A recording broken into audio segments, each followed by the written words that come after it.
Hey, I wanted to talk about general meetings and the value of general meetings.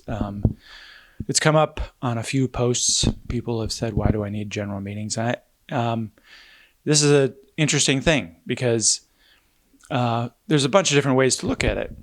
What's the difference between a general meeting and a pitch meeting?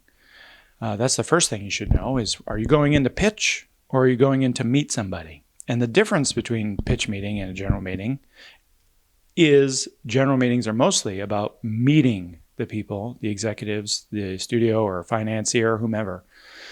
A pitch meeting really should be more like a general meeting, at least on some level, because the truth is about making it in this industry, selling a project, getting in a writer's room, staffing, any kind of thing like that.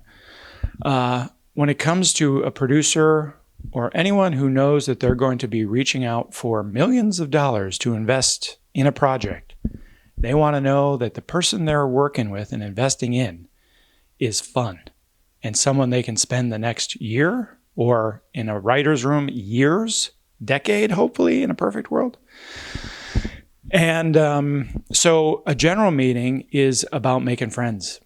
Ultimately, that's what the key to it is. This whole industry is about making friends. You want to make friends in this business because that's how stuff gets made.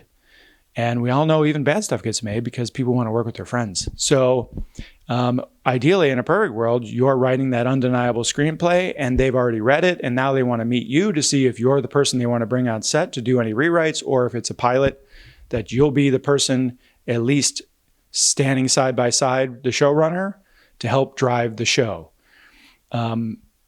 So like all meetings, all engagement, all networking, we shouldn't be afraid of it because it's the end all be all. It's the opportunity of a lifetime to sell your project. It's not. It's about introducing yourself to the industry and to the people who are making these huge decisions. So it's the best way to look at it is not to put so much pressure on yourself about it, is to go in and enjoy meeting new people. Because here's the thing that is a backup to your pitch. Even if you flub the pitch, if you're likable, they will remember you. And when they remember you, they could bring you in for another project. They could pitch you a project because they loved your storytelling. They loved your passion for storytelling. All of that comes down, all of this whole thing is about your love of the story you're selling, pitching, proposing, but also just your passion for being a collaborator, communicator, storyteller. So you really just go in to every meeting and have fun, get to know the people, show them who you are as a human being, as a storyteller, and engage in that way. It kind of takes the pressure off in my mind that you're not trying to make this sale. You're trying to build relationships for the other projects that you've written. It would be perfect. In a perfect world, it would be amazing, right? To go in and sell your story that first go. But that's not how this business works. It takes a long time to sell a project. So enjoy making new friends, because if by chance they happen to be developing a project similar to yours, or it doesn't tick certain boxes for them, they'll like you enough to be, like I said before, someone they'll bring back in later. Or if you have your next script, you can call them up and say, hey, I've got this other idea I'd love to share with you. They're like, hey, that was a great person. I want to bring that person in. So always think of this general meetings, networking, pitching as an opportunity to make new friends, build and establish new relationships. And I've brought this up before, like Bryan Cranston goes into every audition like that's the job. Just bring the best of yourself to it, your ideas, your charisma, your authenticity as to being the perfect person to be telling this particular story.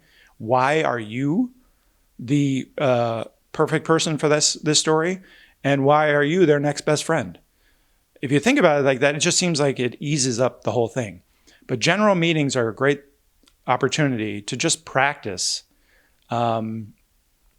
being in those more high pressure situations. So if you can get more general meetings, even it doesn't matter what level the producers are, the agents are.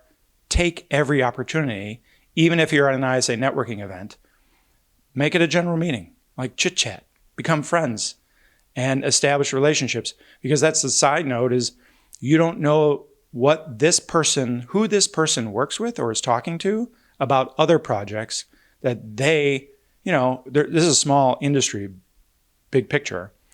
And an executive at Netflix might be best friends with an executive at Disney, and they heard your story, your pitch, something about your story that they say to themselves when they're talking to their pal at lunch or at drinks at an ISA event, I met this writer the other day who's just got this really great outlook on this particular thing, and you guys should meet. And next thing you know, you're having another general meeting. So every general meeting should be an opportunity to lean into more friends, making new friends, establishing new relationships, and just don't put all that pressure on yourself to be like sold in the room. You got to sell it in the room. That's not what it's about. It's about establishing long-term relationships in this business. Another good tip in relation to general meetings and pitches and engaging with anybody that you're talking to about your project. It's not about selling your project so much as it is about selling you. And I don't even want that to be like this burdensome thing. It's about why you so passionately connect to the material. It can be something as simple as, my father was in the military and this story really struck me because of the stories my father told me. It could be something you dealt with as a child. It could be a friend's relationship. It could be you were born in Missouri or whatever, and there's a history of this and your connection to it. At producers, executives will ask this question, and sometimes I think a lot of times they don't even ask the question. They're waiting to hear the answer before they even ask the question. But why you and why now? Why did you write this story? Why are you the perfect person to write this story? That's something you really need to understand and think about. We were at a pitch event at AFM recently, and that question got asked to the writer. And it took a digging for him to admit that he had this relation. His father was the inspiration for this particular story. And that made us all connect to it, because as he got into the story about his father, we understood the thread and we understood his passion. Now he didn't open the door completely and really allow the vulnerability of it. And you have to be comfortable with what you're willing to share. But if you want to win somebody in the room, I think you got to get a little comfortable with expressing why your heart was touched or inspired to write this story in the first place. And so find that thread and share it with the executives when you first go in there, in a general meeting, when you're in a pitch session in particular. Why are you the one that we're going to invest 4 years, 8 years, 10 years in a series of millions and millions of dollars? Why are you the perfect person to write this story now? Not just because you had this idea and thought really like, oh, that's cool, I should write this idea. It's a cool idea. But in every story, there is a part of you. This is just a fact. When people say, write what you know, it's more than writing because you were a mortgage broker in 1990. You questioned your sexuality at some point, or you had this relationship that ended in such and such. There's this deeper part of you. I mean, obviously questioning your sexuality or, these other things why are you afraid to talk about that kind of stuff? I don't know if you should be. I think it's important within your comfort to share what is authentic. What is the thing that drew you into the story? And what is the thing that really ticks for you?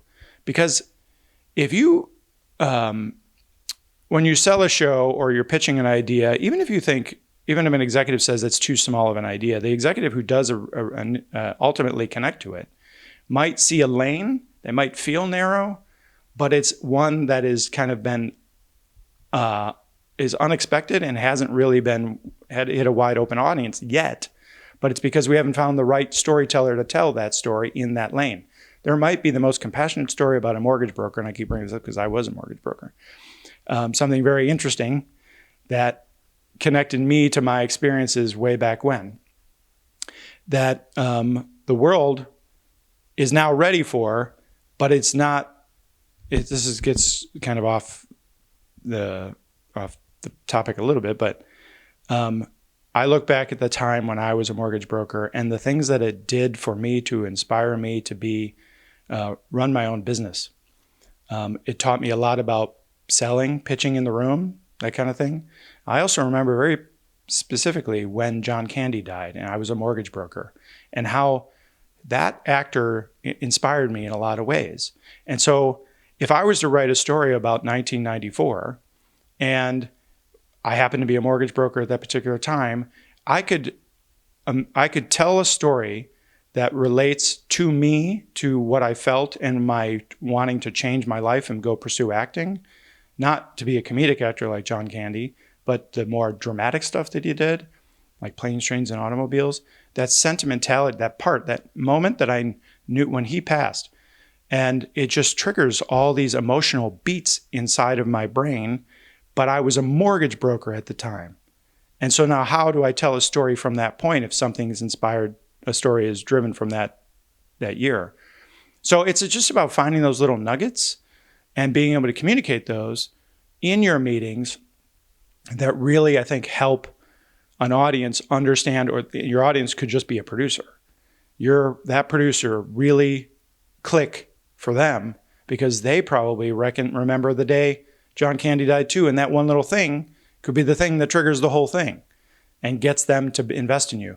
So it's about finding those little pieces of the truth, which is writing what you know, those little things that connect you, even if it turns into this long other story that becomes about a goat farmer. I don't know.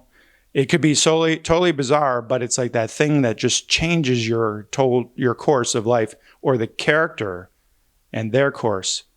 But you find that one little thing that connects you to it. I hope this makes sense. It makes sense to me in my brain. But the point is to try to get comfortable being honest with why you're writing a story. Turn the camera around, so to speak, or the mirror. Look in the mirror, and see what is it that really resonates for you, and where did that come from, so that you can share that with an executive or an agent or a manager, so they know the passion and where the origin of that passion comes from for this particular story.